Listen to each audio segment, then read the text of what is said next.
اس جنگ میں شخیم اور اس کا باپ بھی قتل ہو گئے۔ چونکہ یہ لوگ کافر تھے اور بتوں کو خدا مانتے تھے، اسی لیے ان کا تمام مال و متاع حضرت یعقوب علیہ السلام کے بیٹوں کے ہاتھ آیا اور مال غنیمت قرار پایا۔ رحیل دوبارہ امید سے ہوئی اور ان کے ہاں بنیامین پیدا ہوئے، لیکن زچگی میں انہیں بے حد تکلیف کا سامنا کرنا پڑا۔ بچے کی پیدائش کے فوراً بعد وہ فوت ہو گئی۔ حضرت یعقوب علیہ السلام نے انہیں افرات میں دفن فرمایا، جو آج تک قبر رحیل کے نام سے مشہور چلی آتی ہے۔ حضرت یعقوب علیہ السلام کے کل 12 بیٹے تھے۔ ربیل، شمعون، لاوی، یہودا، اساخر اور زابلون لیا سے تھے۔ یوسف اور بنیامین رحیل سے اور نفتالی رحیل کی لونڈی سے، جبکہ جادہ اور عشیر لیا کی لونڈی سے پیدا ہوئے۔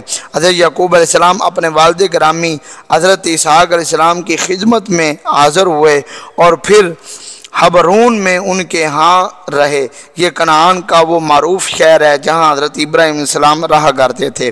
پھر حضرت اسحاق علیہ السلام بیمار ہوئے اور 180 سال کی عمر میں فوت ہو گئے۔ انہیں حضرت یعقوب علیہ السلام دونوں نے مل کر دفن کیا۔ ان کی قبر انور بھی اسی مغارہ میں ہے جو حضرت ابراہیم علیہ السلام کی تدفین کے لیے خریدا گیا تھا۔ حضرت ابراہیم علیہ السلام، حضرت اسحاق علیہ السلام کی قبریں ساتھ ساتھ ہیں۔ امید کرتے ہیں کہ آپ کو یہ ہماری ویڈیو اچھی لگی ہوگی۔ اپنے دوستوں کے ساتھ بھی شیئر کیجئے گا۔ والسلام۔